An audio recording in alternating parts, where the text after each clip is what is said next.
program-program yang kita jalankan untuk menjadikan rumah-rumah Allah ini sebagai tempat yang ditentukan untuk pusat kegiatan kaum muslimin.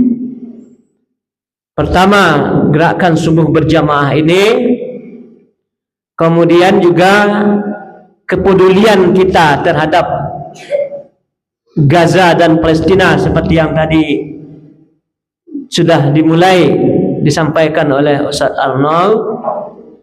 Kemudian juga kita bagaimana peduli terhadap lingkungan masyarakat, bagaimana supaya dari sholat subuh kita bisa menjadikan diri kita, masyarakat kita, lingkungan kita untuk bisa pula mencegah perbuatan-perbuatan keji dan mungkar.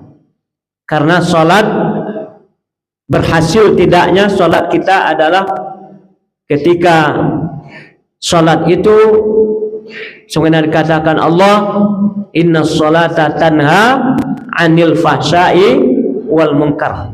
Karena sholat itu mencegah perbuatan keji dan mungkar. Jadi kok lay peduli awak jo lingkungan awak, jangan sampai ya dibiarkan saja kok ada kemungkaran-kemungkaran, apakah itu judi, minuman keras, narkoba, ya perzinaan, pergaulan bebas dan lain sebagainya. Jangan sampai ada. Kalau ada, ba'a supaya kita bisa mencegah. Jadi ini pun juga menjadi tanggung jawab kita secara bersama.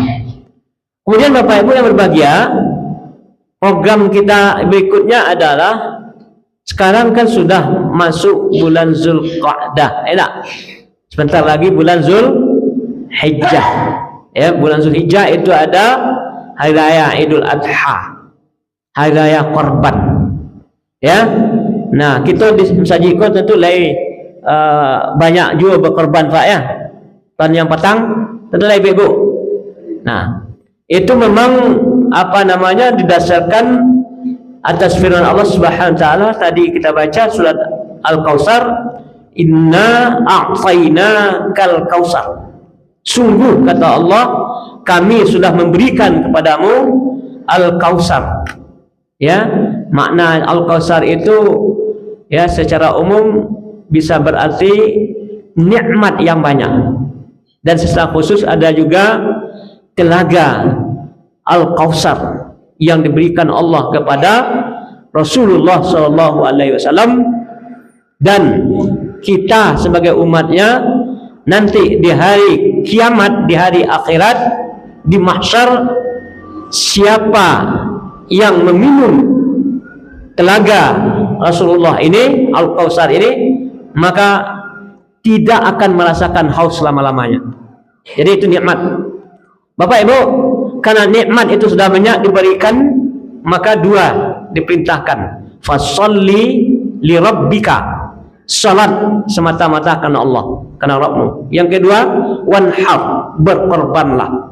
Jadi ini salah satu bentuk mensyukuri nikmat Allah Subhanahu wa taala. Maka program GNPF Bapak Ibu yang berbahagia dalam masalah korban ini adalah tebar hewan korban ke pelosok negeri. Apa dasarnya? Biasa Bapak Ibu di kota-kota, di tempat-tempat yang ramai itu hewan korban melimpah. Ya, Kosiko petangga berapa hewan korbannya tahun petang? Berapa? 50 lampe. Banyak ya kan? 50 lampe itu banyak tuh. Ya. Apalagi daerah kota ya. Nah, tapi Bapak Ibu ada daerah-daerah pelosok kita ya di Kabupaten 50 Kota Kosojo, apakah itu daerah Kapus 9, apakah itu daerah Maek masuk ke dalam, apakah itu daerah Harau atau daerah Halaban masuk ke dalam tuh, pelosok-pelosok Bapak Ibu yang berbahagia, yang hewan-hewan korban mereka itu ya ada yang tidak di masjidnya, musallanya. Bahkan kok ada ya sekuler tapi masyarakatnya banyak. Jadi Bapak Ibu, sementara di kota ya di tempat-tempat yang ramai banyak hewan korban itu melimpah, tetapi di pelosok itu kurang. Maka GNPF berupaya membuat program itu, tebar hewan korban ke pelosok negeri. Oleh sebab itu Bapak Ibu yang berbahagia ya, ini pun juga menjadi bagian daripada kita bagaimana manfaat daripada hewan korban itu. Termasuk juga Bapak Ibu kalau tahun Patangko daerah-daerah yang terkena dampak musibah ya, nah itu di situ kita sebarkan ya hewan korban ya. Nah Patang kan ada tahun Patang itu di daerah Persangka dan Bukit Tinggi ya terjadi Golodo. Nah kita fokuskan kemarin itu di Persangka. Maka Bapak Ibu yang berbahagia ya, kalau seandainya di masjid-masjid di mana saja ya berlebih hewan korbannya, GNPF siap untuk menyalurkan ke pelosok negeri tersebut. Ya, itulah Bapak Ibu yang berbahagia. Mudah-mudahan dengan demikian kita termotivasi untuk bagaimana samping peduli terhadap Palestina, peduli terhadap lingkungan, peduli pula terhadap masyarakat ya, daerah terpencil ya. Nah, sehingga dengan demikian kebangkitan kita sebagai umat Islam secara menyeluruh mewujudkan kita sebagai ummatan wahidah, umat yang satu, umat yang bersaudara ya, diikat oleh ikatan iman. Barangkali itu yang perlu kami sampaikan. Nanti Bapak Ibu yang berbahagia, khusus untuk Palestina ini ya, juga kita harus menjalankan fatwa ulama.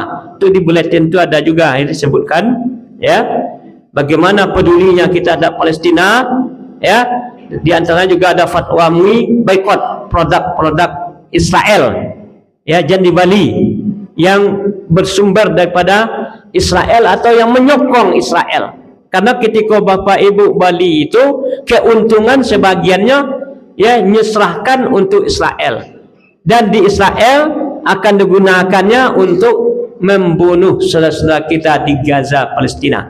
Jadi itulah kenapa MUI mengeluarkan fatwa haram hukumnya umat Islam membeli produk-produk ya Israel. Untuk itu GNPF juga berusaha memasarkan produk Muslim Bapak Ibu ya.